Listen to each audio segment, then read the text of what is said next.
Amém, amados irmãos. Jesus é o Senhor. Que alegria poder estar novamente tendo comunhão com os irmãos. Os dias estão corridos, né? Muitos afazeres e muitas coisas para todos, né? Parece que a pandemia, além de ter nos dado um isolamento social, ela apenas nos isolou, mas sobrecarregou-nos com muitas coisas. Eu sinto essa sobrecarga, né? O serviço lá mudou, a gente tem bastante carga de trabalho agora, aumentou o número de horas e o inimigo é sutil.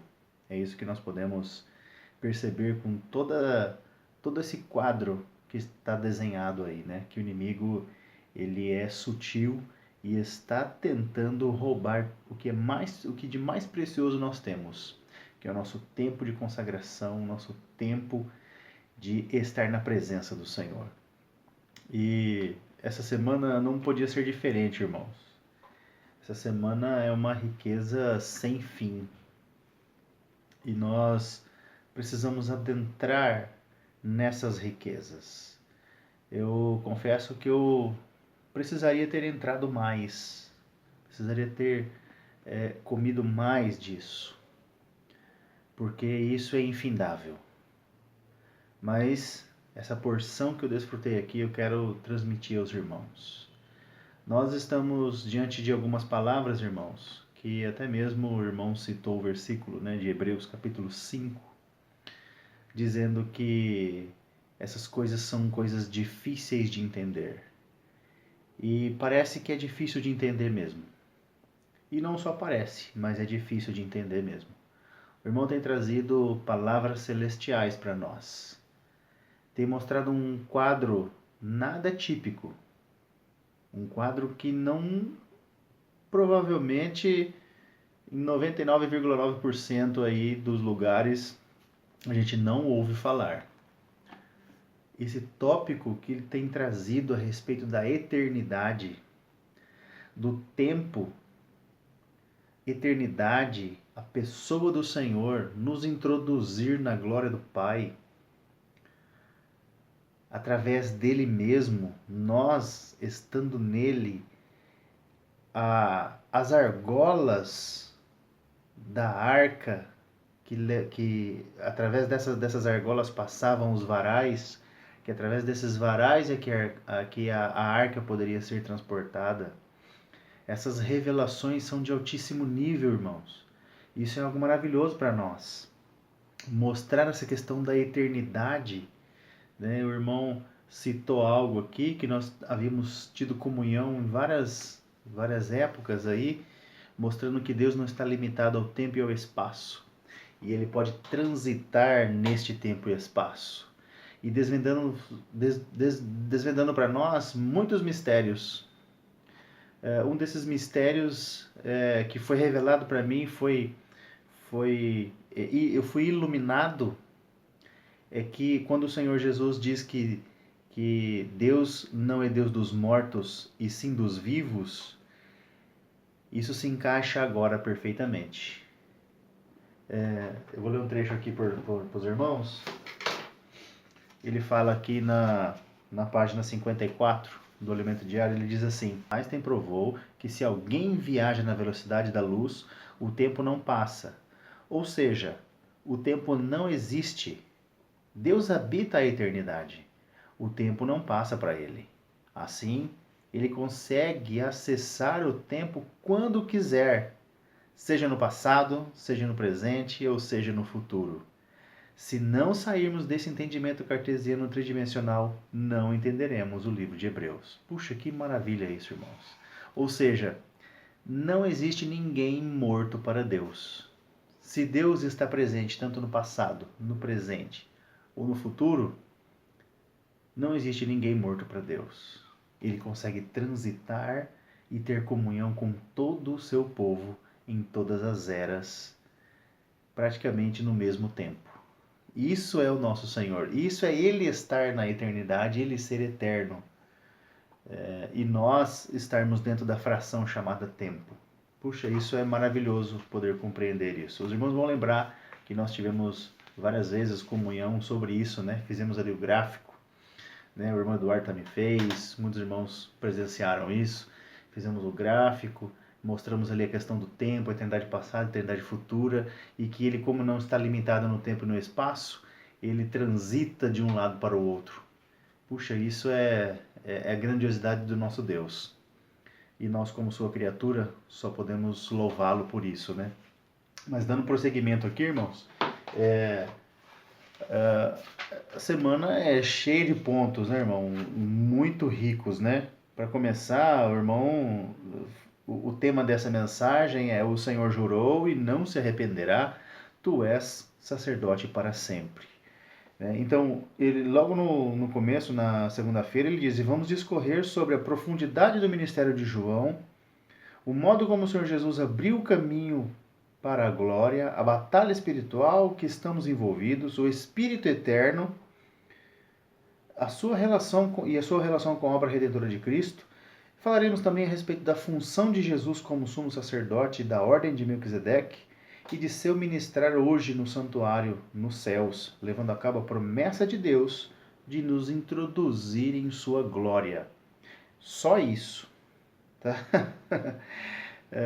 Só esse tópico aqui, irmãos, é mensagens para uma conferência inteira de tanta riqueza que há nesses pontos aqui. Eu vou tocar em alguns pontos, né? Os irmãos desfrutaram durante a semana. Se não desfrutaram, encorajo que desfrutem, irmãos.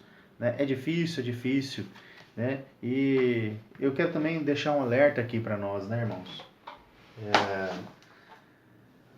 Nós não estamos nos reunindo, nós estamos muitas vezes alheios à comunhão até com os irmãos. Eu entendo isso, né? Não estamos recebendo visitas, né? Raramente aí recebemos alguma visita, temos alguma comunhão, né?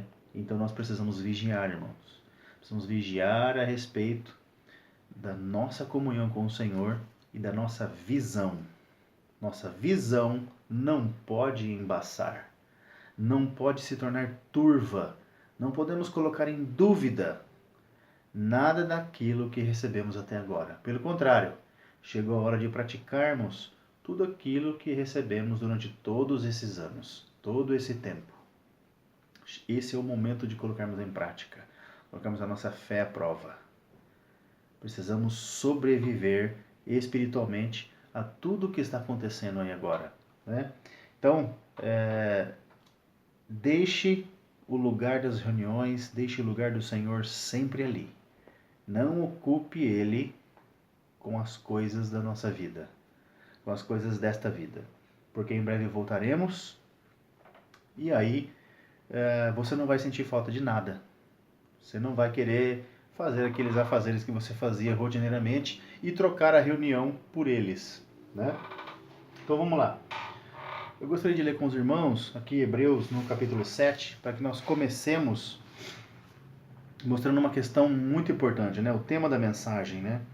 A partir do versículo 11, eu gostaria de ler aqui junto com os irmãos, porque é uma porção, irmãos, que necessita, né? Nós carecemos de entendimento nessa porção, e é uma porção extremamente elevada. O livro de Hebreus realmente é um livro extremamente elevado, e nós precisamos de um espírito de sabedoria.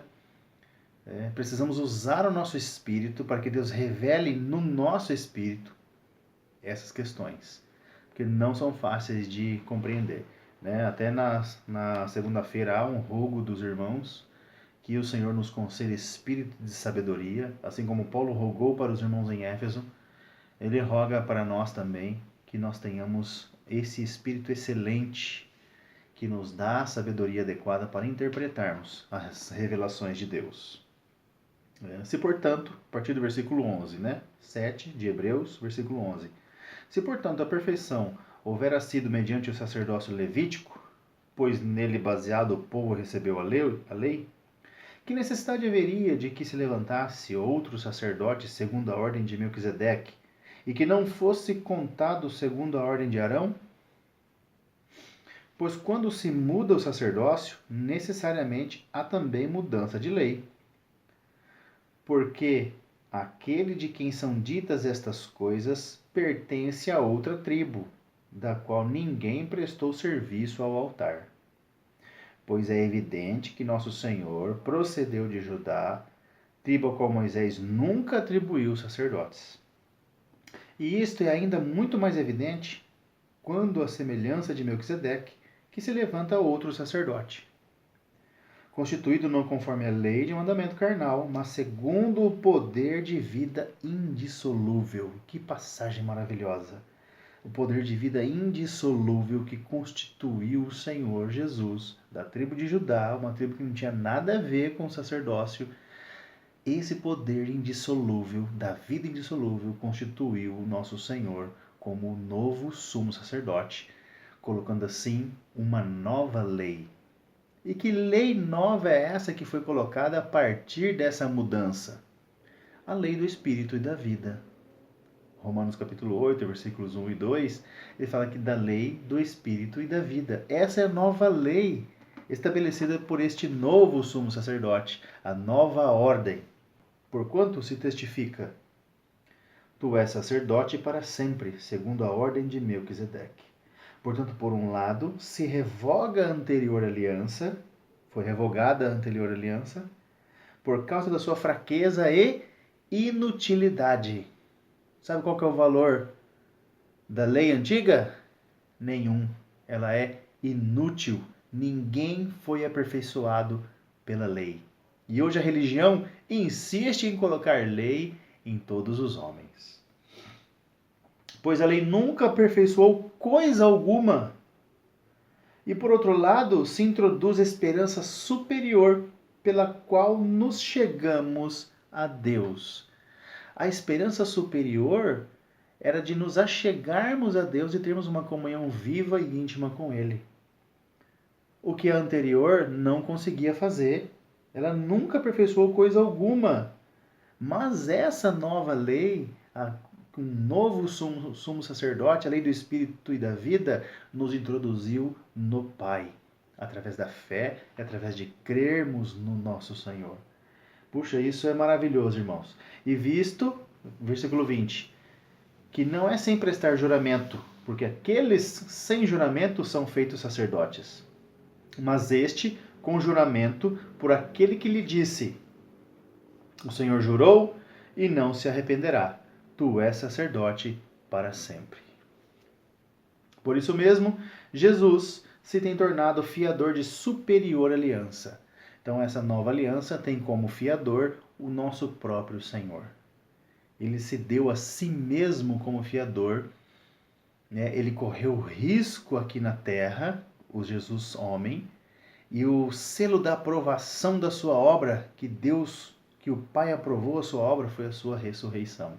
Ele ressuscitando, a obra foi aprovada. Então se estabeleceu uma nova ordem, um novo sumo sacerdócio, através agora da tribo de Judá, a tribo da realeza, e uma nova lei, a lei do Espírito e da vida, que nos introduziu e estamos agora nele, no Pai, na eternidade, ou seja, estamos contados juntamente com ele.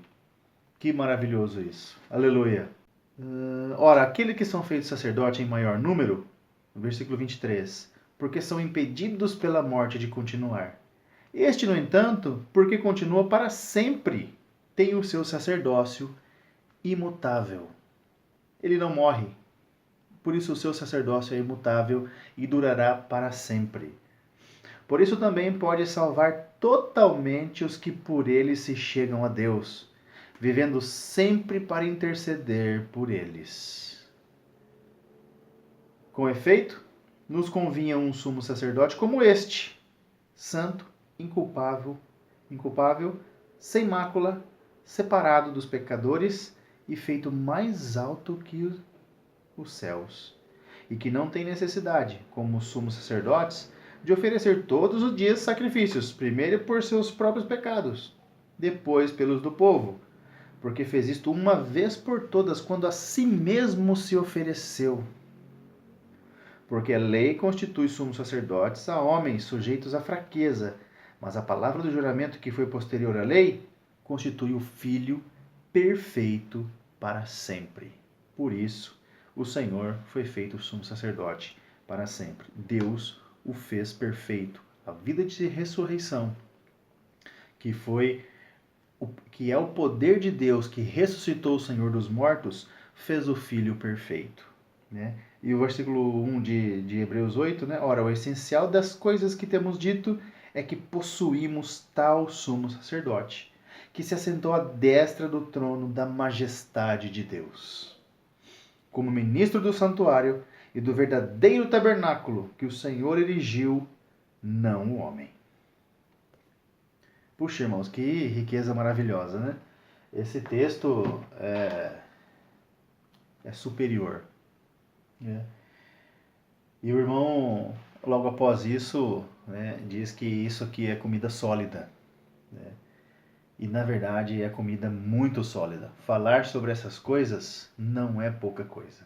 Entender isso aqui, desfrutar disso e tirar vida disso é para os experimentados. Né? Vamos ver aqui o Hebreus 5, versículo 11, fala assim: a esse respeito temos muitas coisas que dizer e difíceis de explicar. Porquanto vos tendes tornado tardios em ouvir, pois com efeito, quando devia ser mestres, atendendo ao tempo decorrido, tendes novamente necessidade de que alguém vos ensine de novo quais são os princípios elementares dos oráculos de Deus. Assim vos tornastes como necessitados de leite e não de alimento sólido. Ora, todo aquele que se alimenta de leite é inexperiente na palavra da justiça, porque é criança. Mas o alimento sólido é para os adultos, para aqueles que pela prática têm as suas faculdades exercitadas para discernir não somente o bem, mas também o mal. Então, quando nós retornarmos, irmãos, nós vamos avançar. Retornarmos às nossas reuniões, nós vamos avançar. Avançar porque os princípios elementares, muitos desses princípios elementares, o que são os princípios elementares? Salvação, fé, dom e diversas outras coisas. A igreja, a visão, são princípios elementares que governam o nosso viver, da vida da igreja. Esses princípios elementares são o alicerce para construirmos agora essas coisas chamadas as coisas difíceis. São chamadas por Judas, ali no início do livro de Judas, a fé comum, uma vez por todas, entregue aos santos. Então, essa fé comum são os princípios elementares. Nós precisamos reter esses princípios, aprender sobre esses princípios, mas precisamos avançar. O que acontece muitas vezes é que todos os anos, por muitos e muitos anos, estamos sempre falando dos princípios elementares e nunca avançamos. E se eu tenho necessidade sempre de ouvir apenas os princípios elementares porque eu não consigo avançar, a palavra está me dizendo que eu ainda sou criança. E nós precisamos avançar. Mas, irmãos, há uma maneira de avançar. Não é simples assim, né? Há uma maneira, né? Há um órgão que Deus deu para o homem, que é o nosso espírito. Nós precisamos usar o nosso espírito. Né? A vida da igreja ela é realmente fora de todo o cristianismo. Né? No nosso viver a gente tem acompanhado muitos irmãos, né? E muitas coisas, né? Aí fora. E eu digo para os irmãos que o irmão que vive a vida da igreja e aprende assim consigo mesmo, aprende com os irmãos, aprende na comunhão a usar o seu espírito e em momentos sozinho ele consegue extrair vida e ele consegue dar passos espiritualmente, ele já está desenvolvendo a salvação. O que nós vemos muitas vezes são a irmandade no geral totalmente dependente de uma ou duas pessoas. Mas na vida da igreja não é assim. Não é assim. Veja que esse crescimento e esse alimento sólido, ele não está falando para os líderes da igreja lá na Judéia, que a carta aos Hebreus foi para a Judéia. Ele não está falando para esses líderes. Ele está falando para toda a igreja isso. Então toda a igreja precisa desenvolver, precisa crescer, precisa amadurecer e precisa progredir na fé, né? Louvado seja o Senhor. Então o Senhor, ele inicia o seu ministério falando sobre o Evangelho do Reino, né? Dando continuidade aqui, né, irmãos? Inicia o seu ministério falando sobre o Evangelho do Reino. A grande diferença é que no Evangelho do Reino, e é esse que nós anunciamos, e é isso que nós falamos, é isso que nós queremos ajudar os irmãos a entender, é que aqui o rei é Jesus. O rei é o Pai. Ele é que é o centro. E não eu, e não nós, e não a segunda pessoa. Né? E não nós, e nem essa primeira pessoa, mas sim ele. Ele é o rei do reino dos céus. Então, toda a nossa pregação é voltada ao redor dele. E a grande diferença é que não há... se o Senhor quiser, ele nos dará. Se o Senhor quiser, ele fará. Porque ele é o rei e nós os seus súditos. Quando você anuncia o evangelho do reino, você está mostrando para as pessoas que você é súdito de um reino. E neste reino há um rei, e este rei é Jesus. E isso é maravilhoso, irmãos. Maravilhoso porque muitos não vão gostar. Né? Não vão gostar porque há muitos tronos aí. Muitos tronos, muitas pessoas ocupam esses tronos. E isso deu continuidade. Deu após a morte e a ressurreição do Senhor, que ele abriu um novo e vivo caminho para nós. E continuou com Pedro, os apóstolos, depois continuou com o apóstolo Paulo, que trouxe maravilhosas visões a respeito da salvação, do desenvolvimento da igreja, da fé. E depois finaliza a era apostólica com o apóstolo João, na cidade de Éfeso. E o apóstolo João é aquele que o Senhor profetiza que permaneceria até o fim. Mas que fim era esse? Era a sua morte? Pedro questiona ele, mas e este? Querendo saber da vida de João. E o Senhor foi taxativo, né? Se eu quero que ele permaneça até que eu venha, que te importa? Mas o Senhor não estava falando até que eu venha e que ele permaneça, que ele não morreria. Muitos acreditavam e circulou entre os discípulos que João não iria morrer. Mas não é isso que ia acontecer. Mas era o seu ministério, o seu falar que introduz a vida. Tem um livro, né? Eu tenho esse livro aqui, chama o Ministério Remendador de Redes. O ministério do apóstolo João era o ministério remendador de redes. Porque quando o Senhor o encontrou, ele remendava as redes. Então ele veio consertando todas as coisas que estavam furadas, né? Entre aspas, né? Haviam sido furadas. Então ele vinha consertando todas essas coisas. É o ministério remendador de redes. Paulo deixou uma certa condição na cidade de Éfeso e ele remendava as redes. Por onde ele passou, se havia problema entre os irmãos, ele remendava as redes. Então nós precisamos de muita sabedoria, espírito excelente, para podermos compreender o ministério de João. Sem essa compreensão, irmãos, nós não entenderemos o que o Senhor quer falar para nós, o que o Senhor está querendo mostrar para nós, né? Há muitas coisas aqui, né, para a gente poder citar. Na verdade, o ministério de João é muito profundo, pois é o ministério do Espírito. Se você não estiver no Espírito, não conseguirá entender os escritos de João, né? Assim como Paulo, eu peço a Deus que nos conceda espírito de sabedoria e de revelação para entendermos o que o Espírito deseja dizer. Que maravilha, irmãos. O ministério de João se abre para quem vive no Espírito. O ministério de alguns irmãos, né, alguns irmãos disseram, né, que o ministério de Paulo abriu portas e janelas para o céu. Mas o ministério de João é o céu limpo e claro, nos introduzindo no Pai. Puxa, que maravilhoso isso, né? Então, dando continuidade aqui, o Senhor, né, ele abriu um caminho para a nossa glorificação.